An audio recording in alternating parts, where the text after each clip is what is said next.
Estamos de regreso. Ayer terminó la visita oficial que hizo la alta comisionada de los derechos humanos y expresidenta de Chile a México.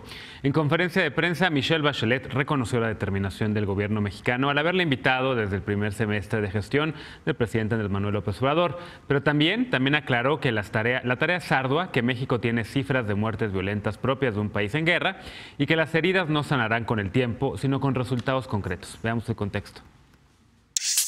Que nos ayuden para que se formen los elementos de la Guardia Nacional en el principio de la defensa de los derechos humanos y en el uso moderado, adecuado de la fuerza. Este martes, el gobierno federal y la Oficina del Alto Comisionado de las Naciones Unidas para los Derechos Humanos firmaron un acuerdo marco de asesoría y asistencia técnica para la formación y operación de la Guardia Nacional. Durante la firma, la alta comisionada Michelle Bachelet dijo que el acuerdo incorpora elementos que reforzarán el carácter civil que debe tener un cuerpo de seguridad, entre ellos mecanismo de participación ciudadana, construcción de indicadores, mayor transparencia y rendición de cuentas y dignificación y profesionalización de la función policial. Además de la asesoría técnica, el organismo internacional participará en la implementación de la Ley de la Guardia Nacional, la Ley Nacional de Uso de Fuerza y la Ley Nacional de Registro de Detenciones. Bachelet añadió que el consenso alcanzado para su creación es una muestra de madurez. La Guardia Nacional representa una oportunidad para construir una corporación que haga compatible la obligación que tiene el Estado de proveer seguridad a su población y al mismo tiempo salvaguardar los derechos humanos de sus habitantes. Al terminar su visita a México, la alta comisionada reconoció que el gobierno de López Obrador tiene la voluntad de cambiar de paradigma y asumir la centralidad de los derechos humanos. También expresó preocupación por los asesinatos a defensores de derechos humanos y periodistas y criticó el hacinamiento en las cárceles y la tortura generalizada. Dijo que durante los 3 primeros meses de gobierno se han abierto al menos 7.299 investigaciones por homicidios dolosos y 240 feminicidios. Durante su visita, Bachelet también firmó un acuerdo para brindar asesoría y asistencia técnica a la Comisión para la Verdad del caso Ayotzinapa, para dar seguimiento al desarrollo de las investigaciones y a las recomendaciones de los mecanismos internacionales de las Naciones Unidas. La alta comisionada dijo que es trascendental que se mantenga la búsqueda de desaparecidos como una responsabilidad del Estado y que el proceso de búsqueda e identificación se haga en coordinación entre autoridades y familiares. Punto y contrapunto. Retomamos el tema de la visita de Michelle Bachelet, de Alfredo Lecona, porque hubo esta fotografía entre el canciller Marcelo Ebrard y ella. Hablábamos la semana pasada, este lunes más bien, precisamente, sobre que había quedado a deber, ¿no? La visita de Michelle Bachelet, se había sentido un poco complaciente, tal vez porque ambos son gobiernos de izquierda y había encabezado un Chile en ese sentido. Pero a mí lo que me sorprendió muchísimo fue este anuncio de asesoría y asistencia técnica a la Guardia Nacional por parte de Naciones Unidas, cuando la verdad sea dicha, quienes conocen el sistema multilateral de Naciones Unidas saben que no tiene la capacidad para dar asistencia técnica para esto, que los cascos azules, incluso el tema de los cascos azules para Naciones Unidas, es todo un tema que le causa todo el tiempo conflictos, incluso cuando ha habido presuntas violaciones por parte de los mismos cascos azules en algunas de sus misiones, incluso violaciones a mujeres. Entonces, ¿de qué sirvió esto? ¿Fue pura pose? Bueno, sí hay que distinguir la función de la oficina de la alta comisionada a otras agencias de la ONU, ¿no? O sea, de entrada. Yo creo que, a diferencia de lo que decíamos justo el lunes, que había quedado mucho a deber, el discurso que da en el marco de la firma del acuerdo es muy bueno. Es muy bueno, hace un énfasis muy bueno en el fortalecimiento del carácter civil de la Guardia. Se va incluso a lo que ya hemos dicho y que logramos o que se logró poner en la Constitución, acercándonos a un control de fiscalización, de observación, de subordinación al poder civil de las Fuerzas Armadas, ¿no? O muy enfocado a la Guardia Nacional. El tache gigante viene en la respuesta de Andrés Manuel, que yo de veras ya no entiendo.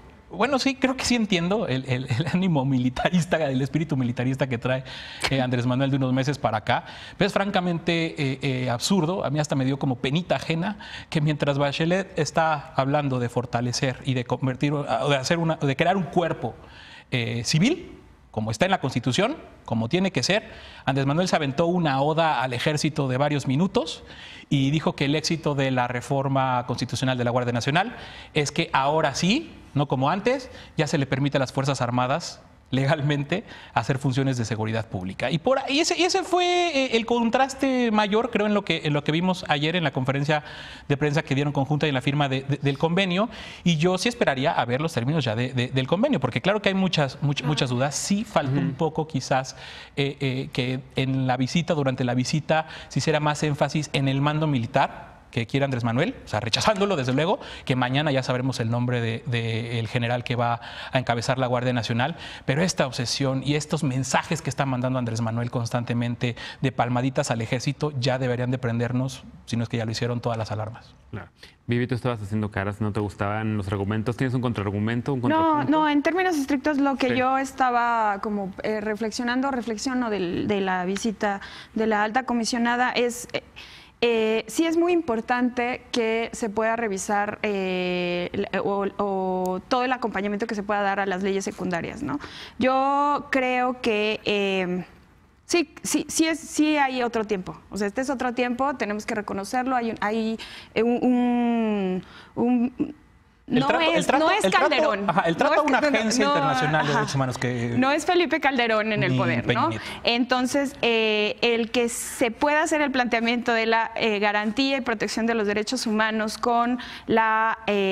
garantizando que a partir de las leyes secundarias de cómo se va a, digamos, ya a materializar el proceso de la Guardia Nacional, digamos, comparándolo con las cifras catastróficas que se presentan, ¿no? O sea, 240,000 personas asesinadas, ¿no? 24,000 personas sin que se sepa quiénes son identificadas, o sea, personas, los cuerpos. Entonces sí nos habla de la necesidad de generar un proceso muy importante. ¿Y qué corporación tiene, ¿no?, los elementos suficientes para detener esto? O sea, es que no podemos estar pensando ahí, bueno, ¿qué hacemos? ¿No? Bueno, o sea, un mensaje central de Bachelet es el fortalecimiento de las policías también. Sí. Perdón, todas y todos lo saben. O sea, ¿quién aquí se atreve a decir que las policías municipales o las policías estatales no tienen una amplia vinculación con el narcotráfico? También el ejército. Pero de ahí el tema de fortalecerla. Es que tú no le puedes decir a la gente ahorita en el Estado de México, o no le puedes decir a la gente en Chihuahua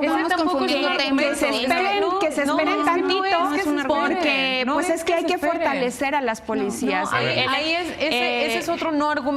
O sea, tú te quejas de los no argumentos y del catastrofismo, pero ese es otro no argumento. Es decir, el Estado siempre, en todo momento, ha tenido la obligación de garantizar la seguridad y al mismo tiempo garantizar la institucionalidad con la cual garantizarla.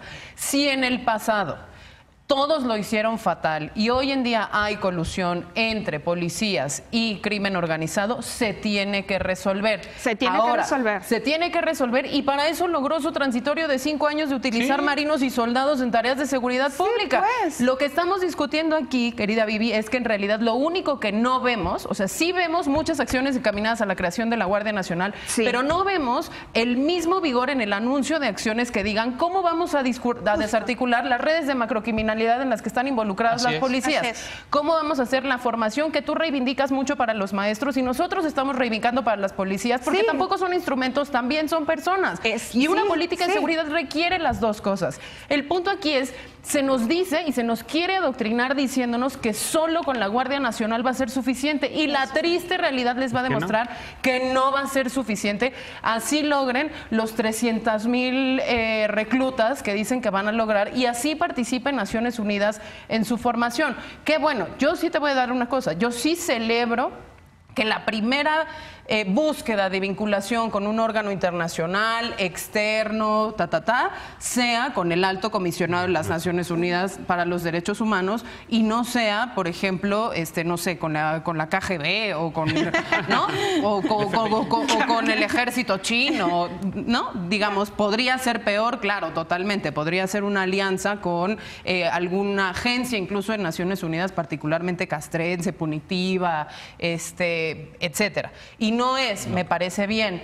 Ahora hay que recordarle a la comisionada Bachelet que no solo ella, su obligación no está únicamente en la firma de un convenio y el acompañamiento técnico en las leyes secundarias y en el entrenamiento, sino en la observación de todos los mandatos y todos los relatores especiales que los 6 se opusieron a la Ley de Seguridad Interior y los 6 se opusieron a la aprobación de la reforma constitucional en los términos que planteó el presidente de la Guardia Nacional. Y ahí sí entonces vamos a ver cuál es el compromiso de la alta con el monitoreo de las acciones que vaya a llevar a cabo la Guardia Nacional. Y no me deja decir, y más allá, cuando escucho a Lisa decir que tiene que ir mucho más allá de la capacitación y vuelvo a pensar en la deuda con la justicia transicional, en crear mecanismos extraordinarios para desarticular esas redes de macrocriminalidad y no está en la agenda de Andrés Manuel. Y para mí lo que decíamos el lunes era justo tomarle la palabra al presidente y tomarle la palabra a Bachelet como organizaciones, porque al final de cuentas el tema de derechos humanos es fundamental y es una preocupación de todas las organizaciones, pero es una arista de la estrategia de seguridad y es una arista a mí lo que me preocupa y me interesa ver hacia adelante es cómo van a conciliar la visión de seguridad pública con la visión con militar, o sea, eso cómo se va a entender hacia adentro de la corporación y qué papel va a tener Naciones Unidas al respecto. Por ejemplo, a mí me gustaría, uno de los temas que tocaron es transparencia en el proceso de la formación, es qué competencias, no tanto capacidades, porque el debate está como centrado en la estructura, pero no tanto en cómo los van a capacitar. O sea, se va a buscar formar en los cuerpos y elementos de la Guardia Nacional, ¿no? A mí me parece y una cosa que me queda en el aire es, ¿y la CNDH?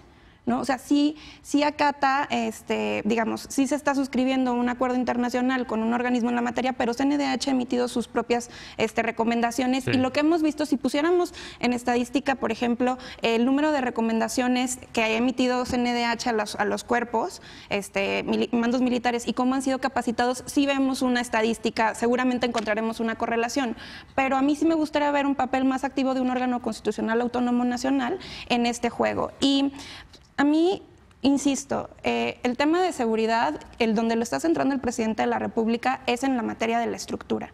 Pero una vez que esto ya quede, ahora sí vamos a hablar de los temas que importan y hay que tratar de robarle la agenda, no caer nada más en quién lo tiene, sino cómo se están haciendo las cosas, qué se está haciendo diferente y cómo le vamos a atender la situación. Como bien decías, y la preocupación, a ver, la gente lo que quiere saber es cuándo me van a resolver el problema de seguridad. Haga quien lo haga, ¿no? Porque al final de cuentas, si a ti te asaltan, no te interesa tanto. Y ese es el punto, que al final del día es que todos estamos en el mismo objetivo y pareciera que no, pareciera que estamos ahí para hacer la piedrita en el zapato de Andrés Manuel, pero no. Venimos de 12 años en los cuales sabemos que la sobreutilización de marinos y soldados, genera violencia en sí mismo. Entonces no le va a servir al indicador que eligió, porque además Andrés Manuel eligió voluntariamente concentrarse en el indicador de homicidios para evaluarse a sí mismo. Es el único indicador del que habla formalmente y lo lanzó él mismo, pese a que algunos expertos de seguridad dijeron no es el mejor para hablar de descensos de criminalidades netas, de percepciones de inseguridad y de seguridad real en las comunidades. Pero si usted quiere ir sobre ese, nada más la mala noticia es que ese en particular, con una estrategia de despliegue militar, no necesariamente baja, al contrario, tiende a aumentar. Y los números siguen esa tendencia. Y yo sé que ahorita podemos hablar todavía de inercias, de estrategias anteriores y demás, y ojalá, de verdad, ojalá, que yo deseo con todas mis fuerzas que le vaya bien y esto baje y la cosa cambie. Por supuesto, es lo que pero todos de verdad, queremos, ningún país, incluso con policías militarizadas de élite, capacitadas en derechos humanos, con mandos civiles, ningún país ha abandonado el trabajo, ha abandonado a sus policías. Lo que pasa es que aquí hay un factor también que está contaminando todas las soluciones posibles y todo. Es las Fuerzas Armadas mismas. No hay que hacer mucho ejercicio de memoria para ver cómo estaban presionando para la Ley de Seguridad Interior, para cómo bajaron la presión justo cuando estaba en la Corte, impusieron el primer proyecto de Guardia Nacional y parece que Andrés Manuel se quedó ahí. Yo ya no sé si por torpeza o porque es un mensaje que está mandando de va a ser lo que yo como comandante supremo quiera que sea, porque todos los días que que toca el tema se está refiriendo a cosas que no se aprobaron. Entonces nos aleja muchísimo de dar las discusiones y de centrarnos en temas como los que señala Lisa, que habrá su espacio en la creación de las leyes secundarias, de la orgánica de la Guardia Nacional, del uso de la fuerza y del registro nacional en el currículum de detenciones, pero hay muchas muestras de voluntad política que debería dar ya desde hoy. Ayer habló de la transparencia y le echó la oda a la ONU, bien, pero hoy, por ejemplo, tendría la posibilidad, Andrés Manuel, de dar la orden a que Sedena entregue esos datos, esas cifras que ya se ganaron ante el INAI. Bueno, el tema lo recuperamos porque tenemos que ir a una pausa, pero otra vez, yo insisto, y lo hemos platicado varias veces y lo voy a dejar ahí, hay una obsesión también con el colectivo Seguridad Sin Guerra, con las Fuerzas Armadas, y por lo menos lo que acabas de decir ahorita también, cuando te enojaste porque el presidente reconoció la labor de las Fuerzas Armadas, perdón, pero también creo que al principio de tu intervención dijiste, el presidente utilizó el tiempo para, hablado de la comisionada, hablar a favor de las Fuerzas Armadas. No, déjame aclarar. Digo que utilizó el tiempo para hablar de las Fuerzas Armadas cuando el tema no son las Fuerzas Armadas. Se supone que la Guardia Nacional es una Policía Nacional Civil. El tratamiento y el régimen de excepción de las Fuerzas Armadas es otra cosa. Lo que digo es que está distrayendo todo a decir que lo que se logró es que las Fuerzas Armadas ya pudieran participar en labores de seguridad pública, no a la creación de hablar de su propio cuerpo nuevo para y de una nueva estrategia atendida de una forma distinta, concentrado en temas de prevención social de la violencia y aristas, construida de base con los gobiernos locales. Que eso está bien interesante, que sí retoma la carta de la conclusión de la comisionada, habla sobre el tema de prevención. Pero tomaremos el tema de la Guardia Nacional, desafortunadamente, porque yo ya me harté del tema, pero vamos a hablar del tema seguramente regresando de las vacaciones de Semana Santa o de la Spring Break, como se dice en Estados Unidos. Vamos a una pausa, regresando. Juego de Tronos llega a su 8ª y ya última temporada. Con este tema regresaremos y claro, también la paparrucha del día.